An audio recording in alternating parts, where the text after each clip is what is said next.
This entire military is one cohesive, dedicated force. And the threats to our nations, they don't sleep. They're watching our every move. Iran, Russia, China, North Korea, ISIS, Al-Qaeda. They may be watching this right now. Our military should not be mistaken for a cable news gab-fed show. We don't care what you look like. We don't care who you voted for, who you worship, what you worship, who you love. It doesn't matter if your dad left you millions when he died or if you knew who your father was. You have the code for your machine of lethal moving parts that you would be wise to avoid if you never stood here. We will not be intimidated. We will not back down. We don't want war. But if you want war with the United States of America, there's one thing I can promise you, so help me God. Someone else will raise your sons and daughters.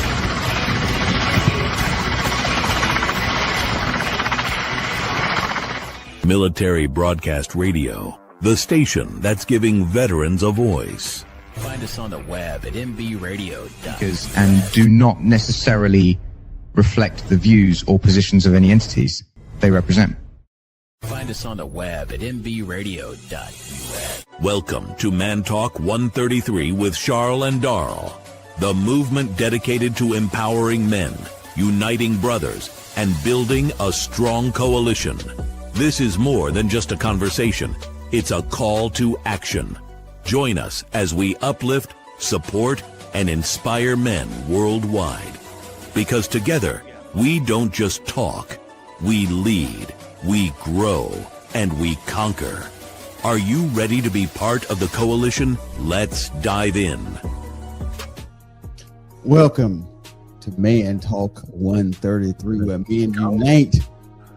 What's up? You know what, y'all? I got a superstar on tonight, y'all. I ain't gonna lie to you. Yeah, you here. Yo, brother, look, we've been trying to work on this thing for a minute.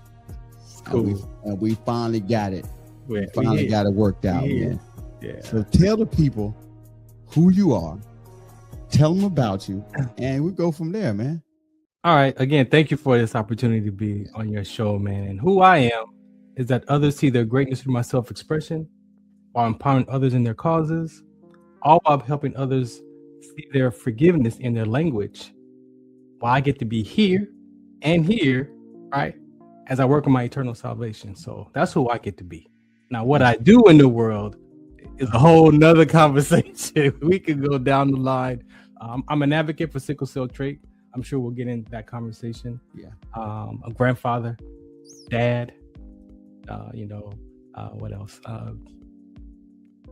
My own nonprofit for sickle cell trait awareness. I'm a speaker for mental toughness, mental health, veteran suicide, youth suicide, co-owner of 3 ABA basketball teams here out in California. Partner in another company called EQ Athletics, where I'm the volunteer president, running that company over there with some guys. And with that, we go into school districts, teaching leadership, emotional intelligence, social emotional, and sports conditioning. So that's a lot. That's a lot. I feel I got a lot of vehicles, man. A lot of vehicles. And I'm on the radio. And I'm on the radio, like 2.5. I got 2.5 shows. You see what I'm saying? Let me get one of the vehicles, man. So I could. Let's roll. Yeah, for real, man. So, all right. So now you name a lot of things you're doing, right? Where did you start? Like, okay, like for example, me, I've been on the show, like 2 years or something. Oh, yeah. You know what I mean? So where did you start? Like, I know you're veteran, just like I'm Air Force, you're Army, right? Yes. Tell us more about your story. You know what I mean? Where did it start? How did you get into the sickle cell? Because I think you have it. Yeah, I'm a trait carrier. Yeah, trait carrier. So give us some background on that. Yeah. How I got into radio is where this all started. Literally when I collapsed in the military, 2006, from sickle cell trait exertion with rhabdomyolysis. Well, we'll talk about more about that. But the depression, suicide ideation, I was lost interest in sports. A lot of things in life I lost interest in. And just one day, my buddies was like, "Man, you need to do something with yourself." I guess they saw me spiraling out of control. Yeah. So they were like, "You need to do something." So in 2009, I went on internet I found this station called Blog Talk Radio. Mhm. Did some research, and I created a show. Back then, it was free. You got 2 hours for free, and I created a talk show. I realized today that interrupted the willingness to die. So finding that internet radio station actually gave me a space to start to live in the future of those episodes. So created a sports show. I found a guy, went on Facebook and found a guy named Sports Log Sports Wall. He posted everything on his Facebook page about sports. I mean, you name it, water polo, everything was on his page. So I reached out to him and was like, hey man, look, I want to do this show. And I want to know if you would be my co-host or my host. And he said yes. And he was in Boston. So I'm in LA, he in Boston, 3 hours different. And he was on every episode with me when we started, man. Wow. And I still don't watch sports, but I could talk trash, right? I could communicate. So he really pretty much led the show, and kept me alive, man. And then when I saw that sickle cell trait had caused a lot of deaths in athletes, so I saw my connection back to sports from another perspective of this. My relationship to sports now is that athletes have collapsed and died, and NCAA made it mandatory for student athletes to have a sickle cell trait test done. So I started interviewing the sickle cell community. So I went from defending this country, thinking that my life was over when that uniform came to an end, to finding a whole nother community of people that I was connected to with this inherited gene. And that was the start of all these vehicles and just where I'm at today with it. Wow. So I never been in this place before, like wanting to take your life. What made you get to that point? You know what I mean? Yeah, for sure. I can articulate it to you today after 16 years of work of peeling these layers off. And it was my identity. My identity was trapped in that camouflage and that rank. I mean, I joined the military at 19 years old. So I spent most of my life from 19 to 43 in the military. Wow. So I can tell you the day it shifted, basic training, about 3 weeks in, we got smoked that day. I was laying on my bunk that night after taking that shower, and I was looking back at the ceiling, and I was like, what am I doing here? Right. And then my brain clicked, and it became a routine. Wow. It became a routine after that. I was no longer that, young 19-year-old child. Now I'm a soldier, and I took everything that they practiced apart. Wow. It was going to keep me alive, keep me safe, and protect my brothers and sisters. So then the biggest change was going from E4 to E5, that rank. So rank, I became Sergeant Dozier. Hey, it was like, so the pride that came with that, all of that, to E6, E7. And then and so when that medical board process, because it wasn't by my choice, it was because of my collapsing with the trait, they found me not fit for service. So I wasn't trying to get out. I'm trying to, I was at my E8 school. So I'm working on my next rank, progress. So I want to do like at least 31 years. So I'm not trying to get out. But at that episode, it altered my career, man. And so that identity crisis that I experienced was, and I've had stress, but that mental anguish that I felt during that time, man, I had never felt nothing like it. I knew I had mental toughness because I played basketball. So I'm like, I got mental toughness. Leave my stress on the court, but because I had that physical episode, so I couldn't play ball no more. I couldn't exercise. So I had no stress relief. So I internalized everything. And then it led to that. It's hopeless. So my military career is over. My life is over. And I collapsed those two worlds. Much in it. Wow, it's just kind of like an athlete. They play their whole career, and once they don't hear this, a lot of them, go into that spiral. They want to, take their lives. Yeah, it's kind of like the same thing, basically, like you went through, right? But that's how we teach it. That's how we teach it. The relatedness is athletes, but look at police officers, 5 people that wear uniforms. And if you've been in that space for a lot of your life, and when that uniform comes off, athletes are close to us because you've been playing football since you was 5 years old or whatever age, and you've been blessed to go to the next levels and maybe that professional level. And then when, like you said, when that's over, who am I? Yeah. And if you haven't found your space during that time, a lot of us, in that what's next, we don't realize that there's life after the military, there's life after sports. Yeah. And so after that part, once you found out what's next? I guess what next was the radio show. Yeah, well that was the space, like, you know how people use music for therapy, so they're different therapies. So the radio became my therapy, my personal therapy, because I was living into those next episodes. So I had interrupt that willingness to die by creating those different talk shows. Wow. So you mentioned kept me alive. You mentioned 16 years of going. 16. So I would imagine the first like 6 months to a year had to have been like really bad. Oh, it was terrible. I was drinking vodka and cranberry juice before every episode because I was trying to calm my nerves. Wow. Because I'm like, I don't even know who's listening. Like, it was brand new to me. So I had no idea what I was doing. All I knew is I had my laptop, a phone line, and my buddy Sports Log on the other end of that phone line, man. And we would talk about life and sports, man. So after that, then you went to what was next after that radio show? So it was crazy. It was crazy because when I saw that connection to sports and my sickle cell trait, it opened up a whole nother world that I could be this advocate. Wow. So the advocate I did, so all I was doing was changing identities. Yeah. I went from the basketball identity as a child to the soldier identity, and then when that one was coming to the end, I created the little podcast. Well, it was internet radio back then. It wasn't even podcast. It was internet radio host. And then I went to an advocate for sickle cell trait. So I still, even becoming an advocate, I had to peel that layer off because I kept getting trapped in those identities. So I went to God like, look, man, who am I without all of these labels? Yeah. Who is Farron with none of this stuff? Yeah. And that was the work that I went into. Wow. So the sickle cell, when you found that out, you were older in your career when you found that out, right? Man, I was 29 years old. The Air Force, I took my second physical at an Air Force, LA Air Force base.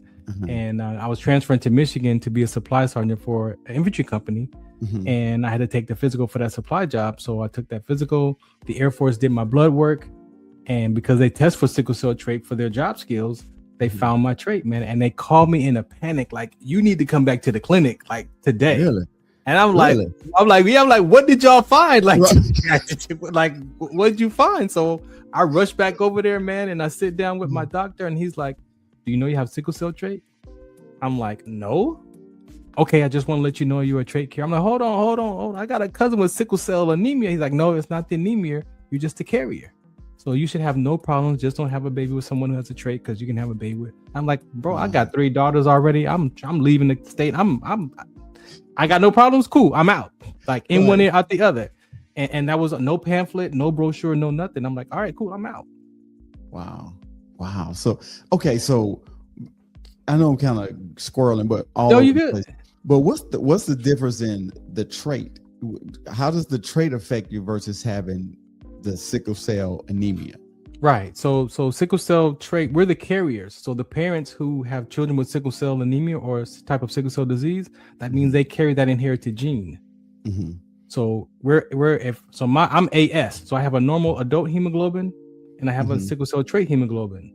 So I don't get to choose which gene I pass. So I was passed from my dad, his sickle cell trait gene, and then I passed it to one of my daughters. So it's inherited. Oh, okay. I got you. Right. So if two children if the child is born with sickle cell anemia or sickle cell disease, that means they have 2 genes that can have complications, which is way more severe than what I carry in a sense, right? Because we're told that sickle cell trait carriers, you don't have problems, but we do have 1 copy of the gene. So what is that 1 copy doing versus 2 copies? Well, the 1 copy it can also give symptoms like a person with sickle cell anemia, but in our own way. So the risk factors of exertion, blood clots, retina issues, false positive A1C levels, a rare kidney cancer. So we do. So that 1 gene is a pain. I've been having pain in my arm since I was 2 years old, my mom said, but I was told it was growing pains. Wow. So I'm 56 today and I have the same pain in my arm. Wow. So we're gonna get. I got some questions. So we're gonna get back to it after the break. We'll be right back. Cool. Thank you. Ladies and gentlemen, are you ready to elevate your life? Join us on July 18th, 2026 at the Fresh Collective in Raleigh, North Carolina for the Align and Thrive Summit.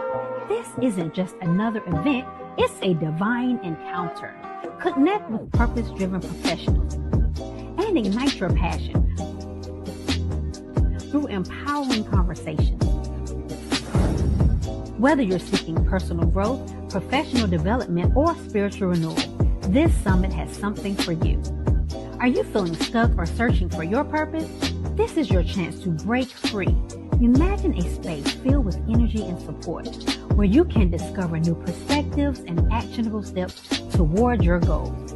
Get in the room. This is your moment to take that leap toward the life you envision. And just like in football, we're heading into the Thrive Zone. This is where the magic happens. Speakers and vendors are wanted. If you have a message to inspire and empower, now's your time to shine. Save the date, invite a friend, and come ready to be inspired.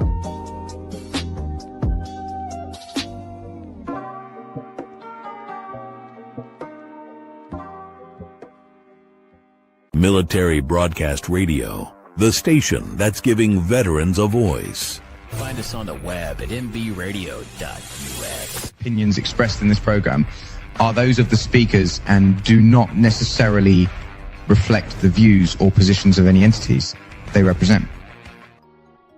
Welcome back to Man Talk 133.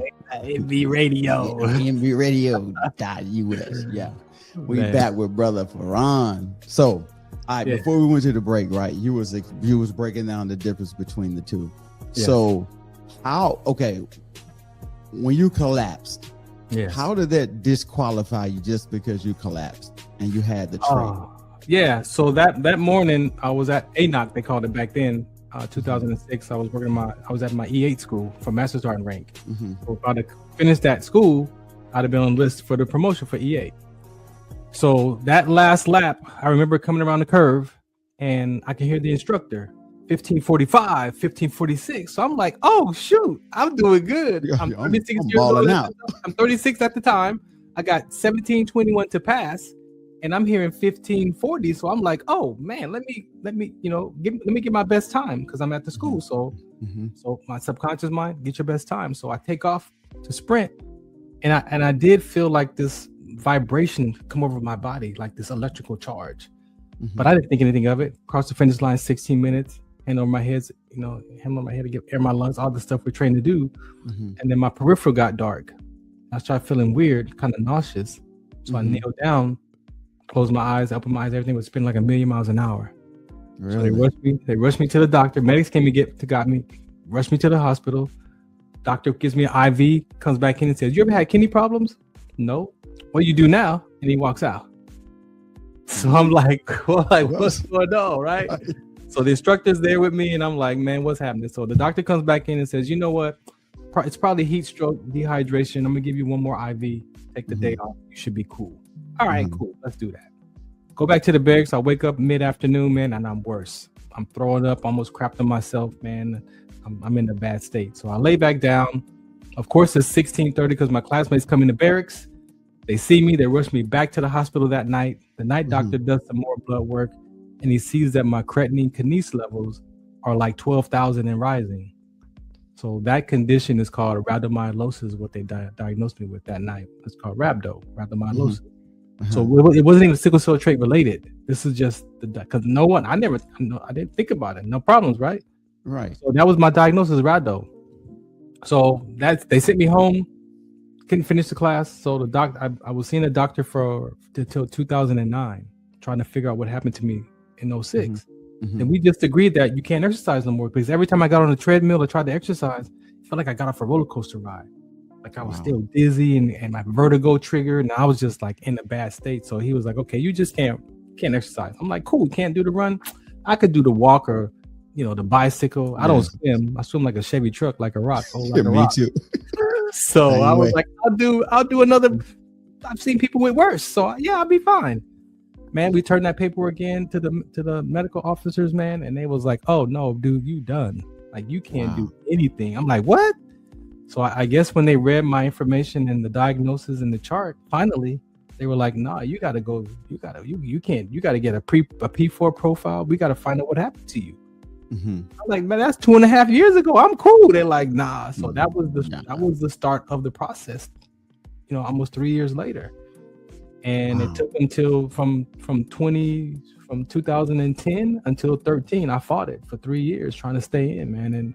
And because my body started to break down, developed a case of arthritis. So my whole body was inflamed.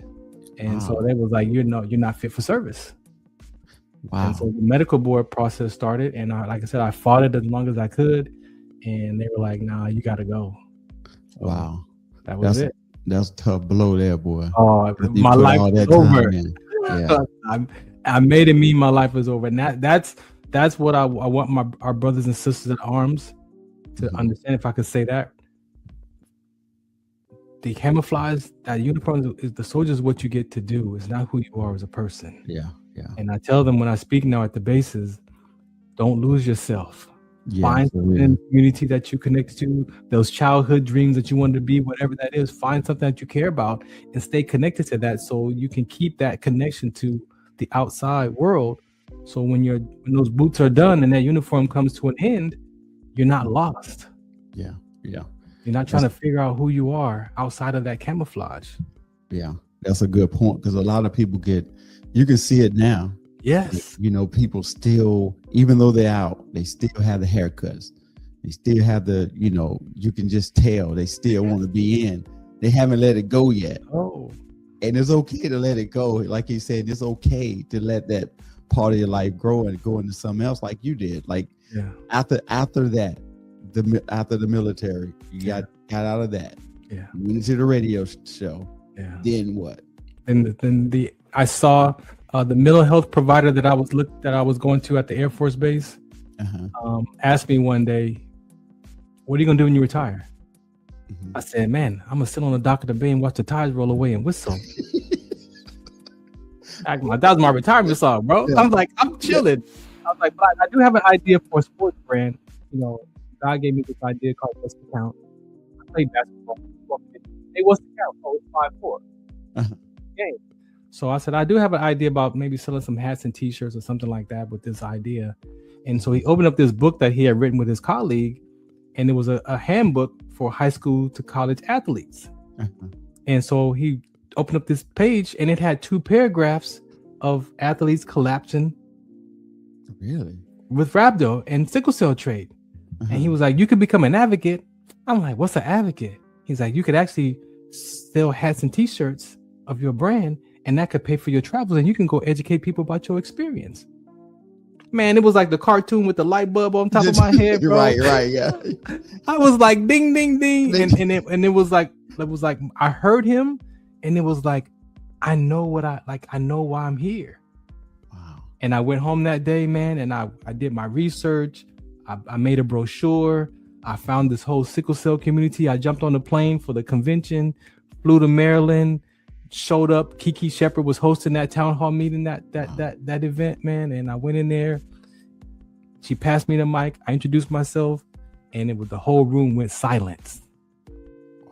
Because it was a sickle cell disease conference, and I'm over here talking about the trait.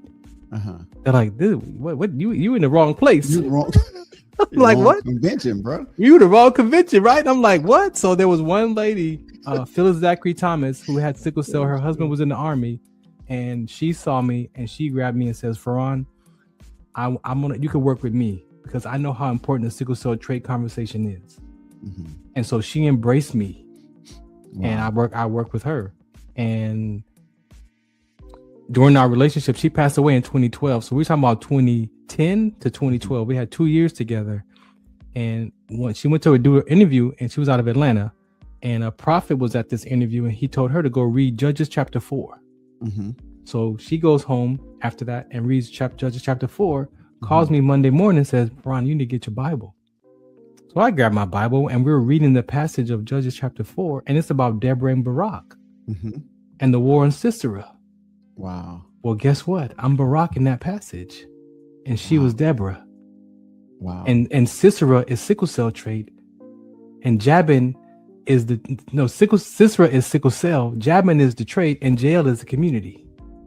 Wow. And when we got that revelation, man, we cried. And I'm like, all right, God, I got it. You know what your purpose is. I know. It's in the Bible. The blueprint was in the Bible, bro. And Yeah. I'm like, all right, God, I got it. Wow. I got it. You got an interesting story, man. Like, Yeah. because it's certain things like you can't really experience unless you're in it. And I go back to, I'm going back to this because it seems like it's hopeless when you get in a situation where you want to take your own life, right? Yes. And you don't know how to get out of it.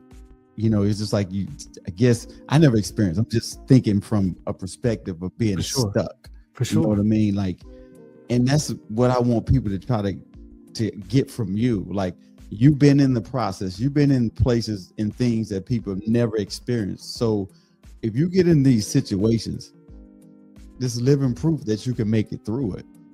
I'm gonna give you this for those who listen. You mentioned hope, right? So we got hope, but the hope for us in our soul is mixed with hope and hopelessness. Yeah. Right. So it's mixed together. They feel the same, but they're mixed together. And then when you get past the hope and hopelessness, it becomes to disappointment. Yeah.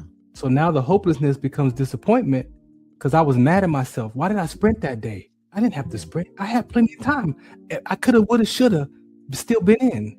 Yeah. So now I'm not disappointed in the military. I'm disappointed in myself, not realizing I have to forgive myself in this episode that I wasn't aware yet. Yeah. Yeah. But I was disappointed in myself. The disappointment led to despair. The despair led to self-loathing. The self-loathing led to why bother? Yeah. Yeah. And so there were days I'm fine, and there's days I go back to that hopelessness. Yeah. The disappointment and despair. So until I was able to start doing that work, I was up and down the scale. Wow. I was up and down. But I was blessed that my mom prayed, because when I found this personal development course, it was something that she prayed, that she went to God like, please give my son something. If it's not the word, give him something to put him on track. Yeah. And I tell you what, God did. He gave me that personal development education. Technically, there are biblical principles, but they don't label it as that. Yeah. But it's clearly Ecclesiastics. It's clearly the fruit of the Spirit. It's clearly the Beatitudes, right? It's just language different, and it's not a spiritual conversation, because anybody could take those classes. Yeah. But when I got into that education, man, it led me back to the end of the course. Is, well, what's your purpose? Yeah. After you made up all these stories about yourself that ain't the truth, what's your purpose? Yeah. And so I grew up in church, born into it. So it was like, oh, my grandfather, purpose, passions, and gifts come from the Bible. So I went right back to the word for the Bible. So it all, those seeds were planted in me, man, since my mother's womb, bro. Wow. So why do you think most people never discover their purpose? Now, you discovered yours, I guess, through the military incident, sickle cell trait, right? Yeah. So why do you think many people don't discover their purpose? Because, you can ask, since we're talking to the men, you can ask a lot of men right now, what's your purpose? Exactly. They don't know. And they wonder why they stay lost and stuck in a place. They don't know what the purpose is. Yeah. It could be coaching. Whatever it is, I'm telling people, whatever it is that you're good at, that you can inspire people, that's your purpose. So why do you think most people never discover their purpose?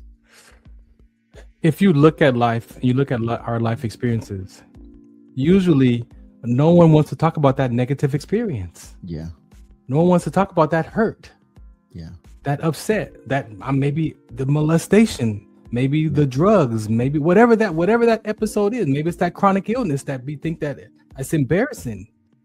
So you have to look at that human experience of, if I tell you what I'm dealing with, then you might not be my friend no more. Yeah. It's embarrassing.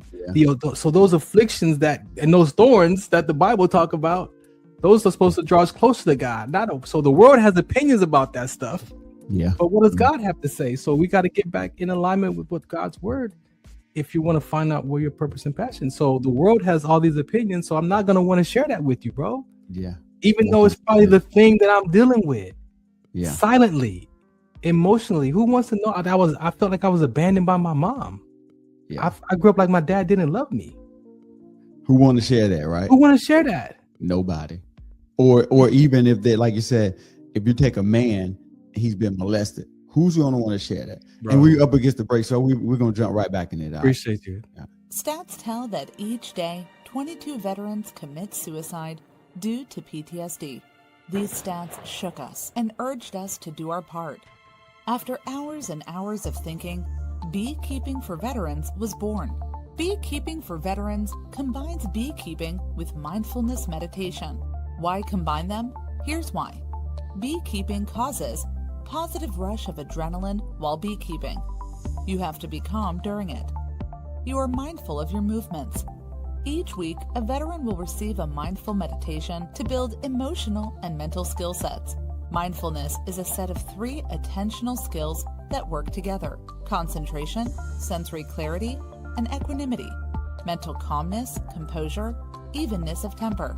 Every time mindfulness is practiced, we build these skills. Beekeeping for Veterans not only helps veterans overcome emotional trauma, but also aids our environment, as without bees, there is no food. Come forward. The people who have supported your country now need your support.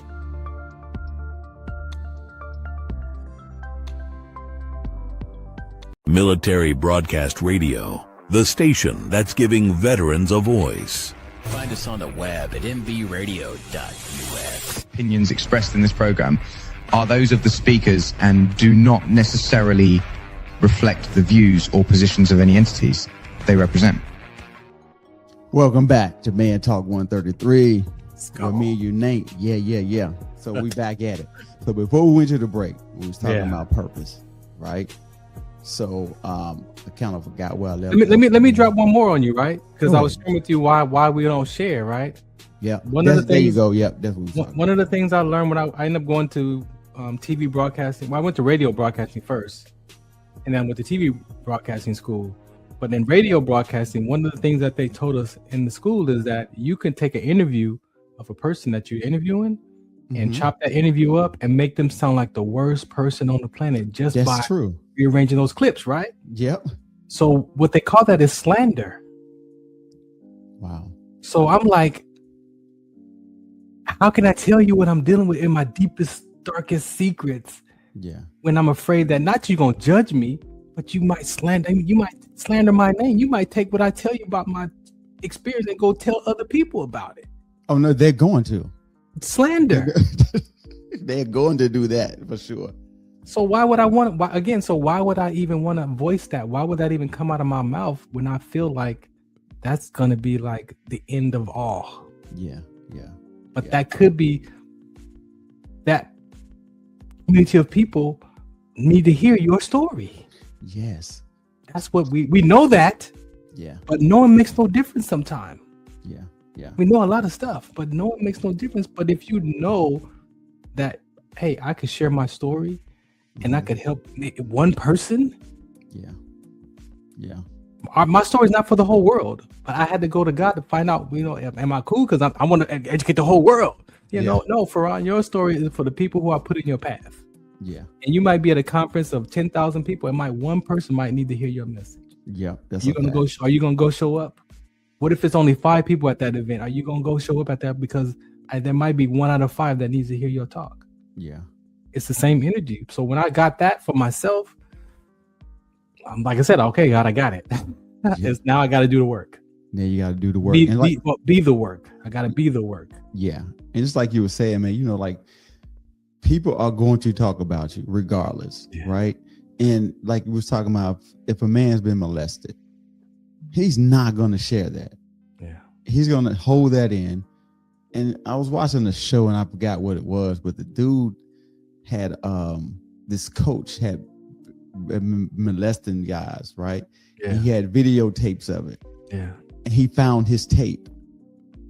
He fought. He did not want to watch it.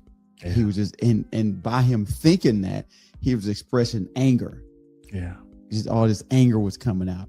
And then at the end, he ended up watching it, and it did happen to him.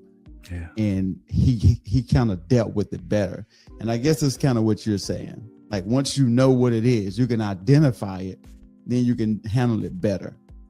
You know? See, I didn't tell my mom what happened to me in that same conversation until I was 46 years old. Okay. And I had to go back and look at how did that affect me? Yeah. Right? Because it did. For sure. And it affected me in the military because I would wait. I wouldn't take my shower until like 1 or 2 o'clock in the morning when there was nobody in the bathroom, in the shower, bro. Why was that? Huh? Why was that? Because of what happened to me as a child. Oh, okay. I see what you're saying. So that was how it affected me. Wow. Ain't that something, man? And I didn't tell my mom until I was in my 40s, bro. After I started this work of healing, it was right there, packed away. Yeah. And I went to my mom, and she was like, she wasn't surprised either. Wow. Because it was like, family members. She was like, oh, makes it. I'm like, what? But I'm 46 at the time.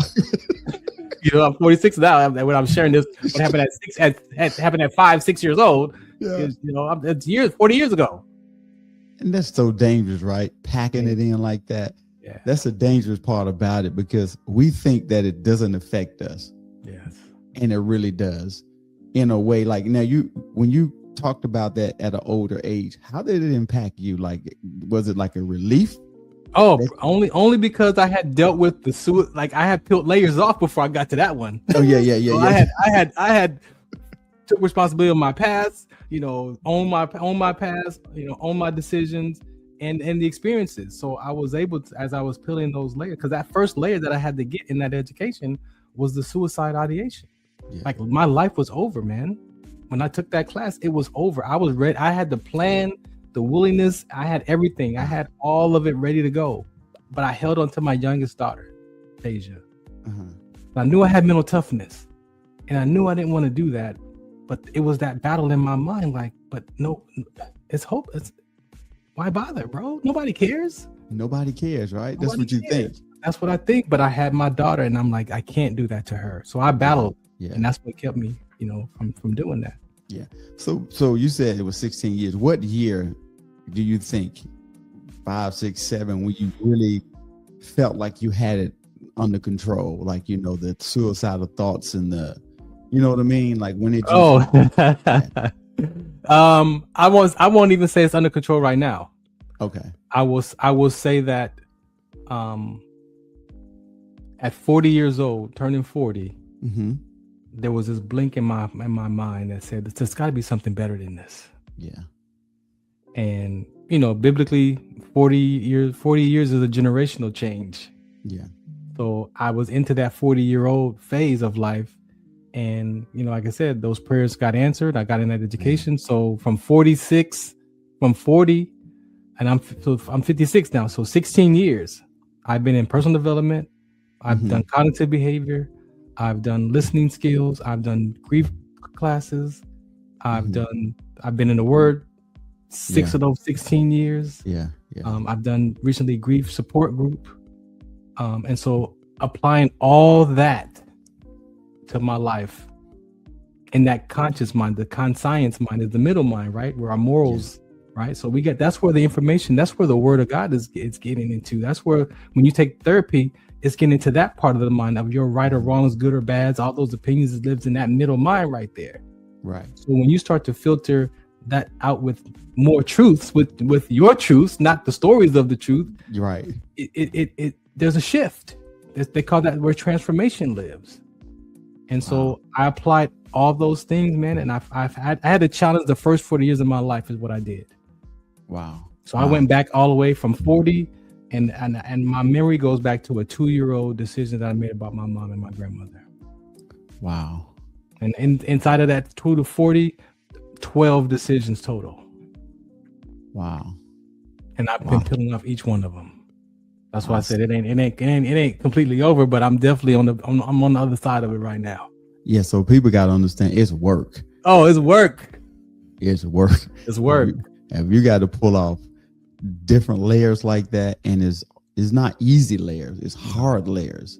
No. You know what I mean? You got to get inside and pull out all that old stuff. It's just like taking like a snake, and you put it down into the plumbing. Yeah, and yeah, clean all exactly. that stuff out. That's kind of what Exactly. it's like. And you got to keep doing it over and over and over. Yeah. Wow. And the biggest part of that was at that blink that I heard, the willingness. See, people not willing to do the work. Yeah. It's conceptual. Oh, that sounds good for him. Oh, that sounds good for him. I can't do that. Are you willing though? Yeah. You're willing to do the work and just take, because once you find that one, I found 12, but it was the first one that I found that opened up the door to look at the rest of my life. Because if I made that story up that my life was over because my military career came to an end, well, what else did I make up? Right. Then I was willing to look. So I looked all the way back down 40, and I found 2-year-old, 5-year-old, 6-year-old, 8-year-old, 11-year-old, 14-year-old, 17-year-old, 23-year-old, 36-year-old, and 40-year-old decisions. Wow. And I had to go and take responsibility because I made all that up. Wow. I made it up. It was my truth, but it wasn't the truth. Yeah.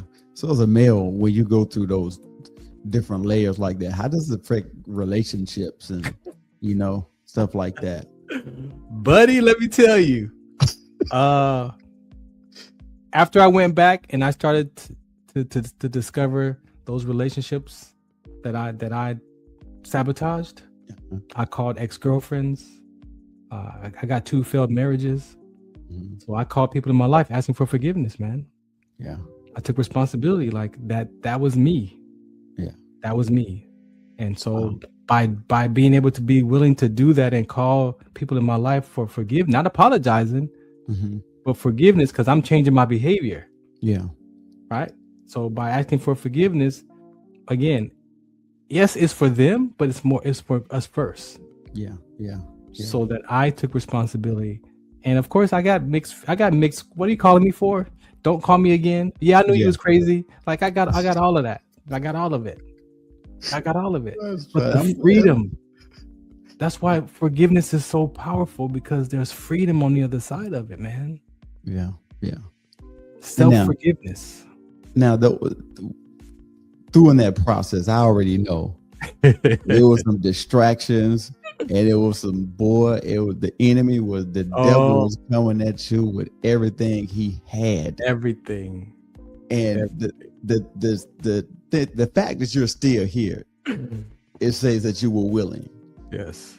You know what I mean? And you made the point that people got to be willing. Yes. You got to be willing to pull them layers off. If you're not willing to pull those layers off, it's a wrap. It's a wrap, man. I hate to say it. I know people say, well, you pray and you seek the Lord. Yeah, but you still got to do something. It's action. It's all actions. Action. Yes. Action. Hope is an action. Prayer is an action. Faith is an action word. Those are action words. The Bible, the biblical principles, you have to. That's what I tell people. A hammer.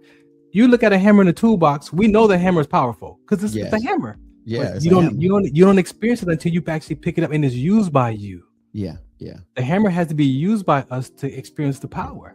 Yeah, that's all therapy is. That's all the Bible principles are. Yeah, that's all kinds of behavior. You got to take those curriculums, those education, and apply it to your life. It's not conceptual. Yeah. When you apply it to your life, you're not going to be the same person. The more that you practice applying those principles and those tools, you're not going to be the same person. And some people, like you said, it's too hard. They'd rather stay in this stuck place rather than just like, you know what? I know I need help. Yes. I know something a little off with me. And then it's just something that's just a little bit off. But I'm good with that. That's just how God made me. Yes. They'll use that one in a heartbeat. But that's not how he wants you to live in torment all the time. It's just different, man. Some people, you look at it from a different perspective than what other people have looked at it. I've been watching, following you, watching your shows and stuff like that. That's one of the reasons why I think the enemy was fighting so hard for us to get on here, because he already knew the power of agreement. Exactly. It's gonna, people watching this show that can really, really get free from what you're talking about. As men and women, we're not exempt. Men and women aren't exempt. We suffer in silence. We suffer in silence. And what is that? Yeah. What is that? and then it's something. And so you got to find somebody you have confidence. I don't even like the word trust anymore, because the word says trust in the Lord, have confidence in man. Yeah. So I'm not even supposed to put my trust in you. I don't trust myself 100%. So why would I trust you 100% when I don't trust myself? Right. So you got to, again, the word says love God with your heart, soul, mind, body, and love your neighbor with the same measure that you love yourself. Yeah. So guess what? I just been measuring my own self first, man. Yeah, that's all you got to do. Hey, so when I measure me, okay, go ahead. No, go ahead. No, I'm just saying when I measure myself, then I can see how much I could give away to you. I can't give you 100% if I don't have. I can't give that. So I got to measure myself first. Exactly. Hey, we'll finish this up right after the break, y'all. Oh yeah.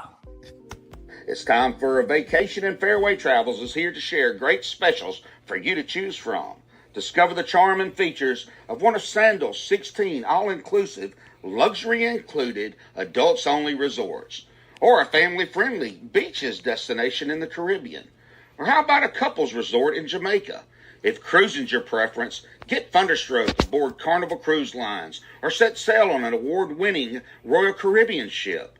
Join Virgin Voyages now for a wonderful adults-only sailing. It doesn't matter if you choose to travel by plane, train, automobile, cruise ship, or rowboat, we can help you reach your dream destination. Contact Fairway Travels today at 228-365-1012. That's 228-365-1012. Or email bookitnow247@gmail.com. Fairway Travels, where your journeys keep satisfying. The station where our veterans' voices are heard. MBR Talk. Hey folks, thanks for tuning in. You're giving veterans a voice today. Powered by WorkSimple, where we simplify your mission. Find us on the web at mbradio.us. The station where our veterans' voices are heard. MBR Talk. Hey, thanks for tuning in. Welcome, Quack. Program are those of the speakers and do not necessarily reflect the views or positions of any entities they represent. The web at mbradio.us. Welcome back to Man Talk 133 with my man Farron up here talking some real stuff, y'all. I'm telling you, like, you can only understand if somebody's been through it. Just like, you know, some drug addicts make good evangelists because they can go into places that we never been in, right? And they can really talk to people. You have been in some places that, you know, a lot of people have not been in. Yeah. You know, lose your military career, want to commit suicide, sickle cell trait, and the list is going on and on and on and on. Childhood. We talk about childhood trauma, but we know that we got mama and daddy issues. Yeah, we got all that stuff going on. But see, the cool part about you is like you're in so many cars, right? Vehicles. Yeah. The fun part, I guess, would be the sports side of it, right? Yeah. So tell us a little bit about that, man. Cause you know, I still can hoop. I still got it. You know what I'm saying? A little bit. You know what I'm saying? I can still do a little something. So man, tell us about that. So my basketball identity came from changing schools so much. So my seventh grade, I went to a school in the Valley, and then we moved to Melrose, and I went to a school that was up the street. So being a new kid on the block, it's like I walk on the yard, man, and I don't know anybody. I'm like, I don't know nothing. So I see these guys in the morning playing basketball on the court, man. So I go to the court, man. So now guess what? Farron's on the basketball court in the morning, recess, lunch, after school. It became my identity. I even lost a girlfriend because I was playing ball so much in junior high school, bro. So that basketball identity, right? That was my connection. See, and our peer age is so important. This is what we teach. That transition from elementary to middle school is very important, because by the time I'm 12, 13, I'm not talking to mom and dad no more. Right. Because they don't understand me. They're not listening to me. So I'm turning to my peers for love and acceptance. So when my identity at that age was like, okay, I'm friends with the basketball fellas. Yeah. So now I'm playing ball. That's where basketball came into full effect. So now, because I can't play like you, maybe I can still get out there and shoot some threes and stuff, maybe play half court when I'm feeling good. But owning these ABA basketball teams, it allows me to fulfill my identity still. It's still in there. right? So I can't run up and down the court, but guess what? I'm just to be in the gym. Yeah. To hear the squeaky floors. Yeah. To hear the net pop, just to be in that, the whistle, like that's fulfilling. Yes. But again, it goes back to the vehicle of, but now these ABA players, 20 something to maybe in their early 40s, still chasing that hoop dream. Yeah. Yeah. What's next? Yeah. What's next? You've got all this knowledge in basketball. Maybe you played overseas, maybe you went to college, but now you're still, it's not right or wrong. Chase the dream in the ABA, but then what's next? How can we take all this information and give it back to this next generation of basketball? Right? Yeah. So, and men, we're suffering. So I'm listening to them. I see myself. I'm hearing the conversations. I'm like, I can hear the fractures. Yeah. I can hear the wounds. I can hear the hurt as they talk. And I'm like, so I went to God, like, God, I want to be part of basketball. I want a basketball ministry. And it turned into being a part of an ABA team and then become a co-owner of 3 teams. So that's the vehicle to reach the community with these men, right? Yes. Who we're talking about, this man talk, right? So I'm right there with them, and I'm growing and learning myself about myself as I'm practicing these principles and listening to them and sharing that, because I can't talk about nothing that I ain't been through. Yeah. I don't generalize my conversations. None of my shows, none of my talks are generalized. You either talk from your experience or I leave it alone and find somebody else who could speak to that. Yes. But being in that environment, man, we're all suffering in silence from something. And these guys are great basketball players. Maybe they didn't make it to the level that they thought they should or could. But hey, I'm playing pro in the ABA, so that's their identity is connected. But men need services like women. Why women get all the services, man? Men need services from the system, just like so it's all of that, man. And it's beautiful, but it's challenging because I gotta find the players, the coaches. I gotta find the money. So as an ABA owner, you only own the territory. So I gotta find everything to fulfill this basketball season. Wow. But that even grew me. It stretched me because I live with I'm not good enough. I'm not worth it. Yeah.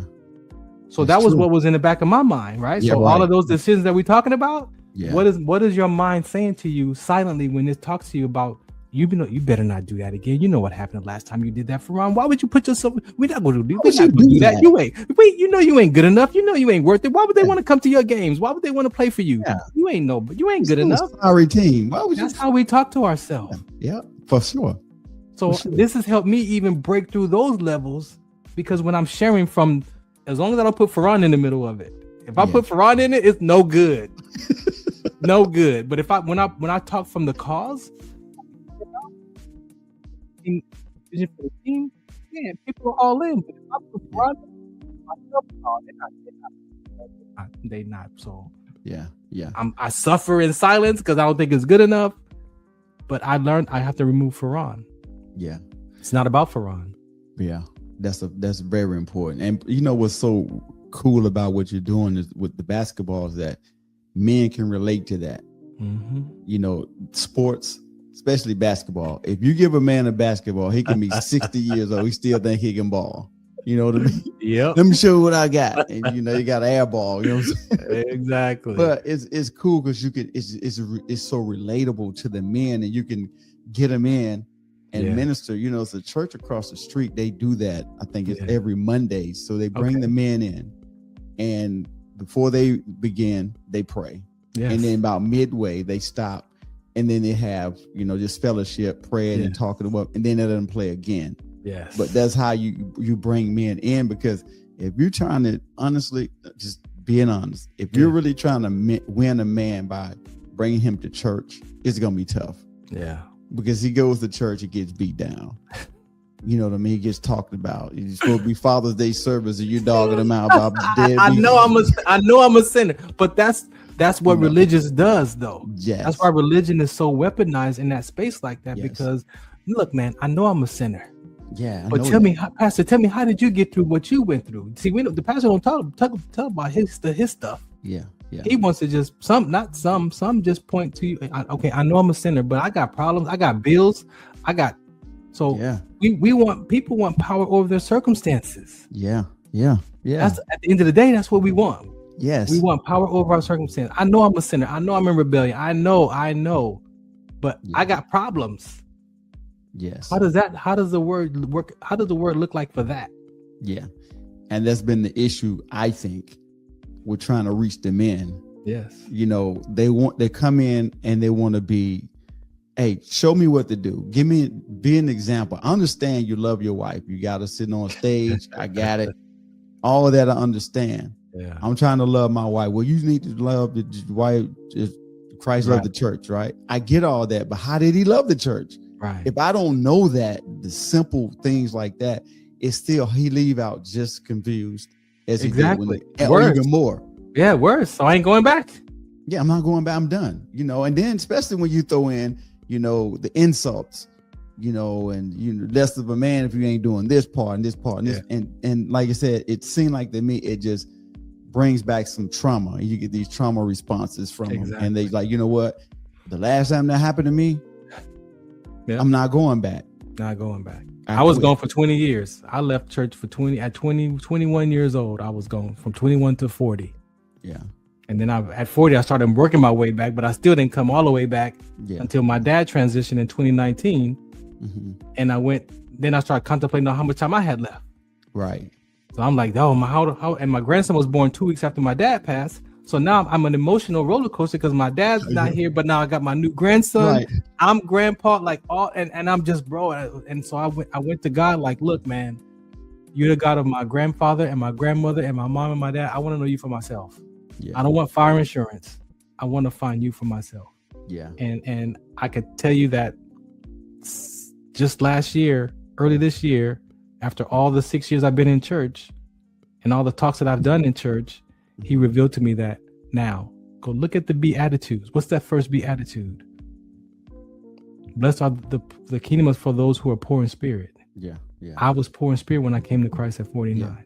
Yeah. I was feeding my soul with all the stuff, with the mental health and like, which is not right or wrong, but I was feeding so my soul was softened enough that when it was time to come to the word, the transition wasn't difficult. Yeah. Because my heart was softened, my subconscious mind, my mind was like, okay, I'm a better person, but now I add the word to it. Yeah. Oh man, you can't tell me nothing now, bro. You can't tell me nothing now, man. He taught me how to give my opinions about myself. I use the word as a mirror for myself first. Yeah. And I had a lot of opinions about Farron, man, that was just negative and cynical, and I talked terrible to myself. But you didn't know, and the enemy just steady feeding it, and you steady speaking it, and you steady manifesting it, you know, because people don't know when you start saying ignorant stuff. And I said ignorant, y'all. Ignorant stuff, you're gonna produce ignorant stuff. It's just what it is. And men don't understand that when they say that stuff to their kids or to their daughters and to their wife, and it manifests, and you understand, well, why my house is like it is. Because the mouth, you just talk too much, and you don't pray enough out of it. And those seeds that I'm telling you about were planted. Like I said, I picked the seed of disappointment at 2 years old. I could go back in my mind to 2 years old, man, that I made up a story that I was disconnected from my mother. And then I just realized, this is honest, just this few weeks ago, I realized that 2-year-old decision that I discovered at 40, when I finally did the work at that one, I made up a story at 2 years old that I was lost in relationships. I was unsafe in relationships. And I never, ever, ever want to feel that disappointment at all costs that I felt toward my mother and my grandmother. Wow, man, that's tough because I was 2 years old. And two, you know what? But when I took psychology in school, they was just talking about how you can ask a kid, "Hey, did he touch you?" They say no, and you ask it so many different times. Well, I think he did. Right. And then you know what? I believe he did touch. Did he touch you like this? Yeah. And it's like, I think he did touch me like that. Yeah. And they didn't even touch him at all. It's just the mind, like you said, at 2 years old, you created this whole thing. Yeah. At two. At two, bro. You think about this. I know this is wild. We think about go ahead. You're 2 years old, and you could come up with some stuff like that. People at 40, and they can't figure out how to get out of 50 games. That's what I'm saying. But how many of us go through life and never discover what those fractures were? Like I love my mom and my dad, but they got on my nerve. Right. So I went to work, and why did they get on my nerve? Right. And it wasn't. Guess what? It wasn't them. It wasn't them. It was me the whole time. It was me the whole time. My dad loved me. He loved me the way that he knew how to give love because of how he grew up. I had to go talk to my dad. How did you grow up, man? What was life like? Oh, well, no wonder. I went to my mom. What was life like? Oh, well, no wonder, y'all. And they were 19 and 20 years old. My mom was 18. She couldn't even walk in high school because she was pregnant with me, bro. Wow. So they were babies. Now I'm 40 trying to figure out what it is to be a man. And I'm holding all this against my dad who had me at 20. At 20. Bro, they was babies. Yeah. They had no clue. Man. No clue. So so out of that work, the compassion for my parents arose. Yeah. And it was like, well, man, I'm 40 trying to figure this out with 3 kids. And here they were at night and with me trying to figure out life. Man, it's crazy, no, right? No. They did the best they could with what they had. Exactly. Hey, man, we out of time. So, hey, man, I want to thank you, man, for coming on the show, man. I'm telling you, this is a really good show, man. I really appreciate it. Hey, man, let people know where they can reach out to you, how they can connect with you and stuff like that. So we could, they can, if they need to reach out for something, they can, connect with you. No doubt. Thank you. At Farron Dozier on all platforms, FARON DOZIER. FarronD.com will lead you all to everything that I'm up to as well. So either one of those locations, FarronD.com or at Farron Dozier on Facebook, Instagram, Twitter, all those platforms. Easy. Yeah, and I'll put all that stuff up too. Anyway, and MBR Wednesdays at 4 p.m. There you go. There you go. Hey, man, thank you again for joining the show. Thank you for having me. Thank y'all for tuning in to Man Ta1k 133 with me and your Nate. Until next time, y'all, God bless. We appreciate y'all. Peace. Hi, I'm Beaker with Military Broadcast Radio TV. We're your virtual MWR, bringing veterans radio, podcasts, gaming, animation, 3D printing, and a community that never leaves you behind. Download our Roku or mobile app today. Wisdom to share if you listen this week, so pull up a chair and stay for a spell. We're heading down a trail where good stories dwell.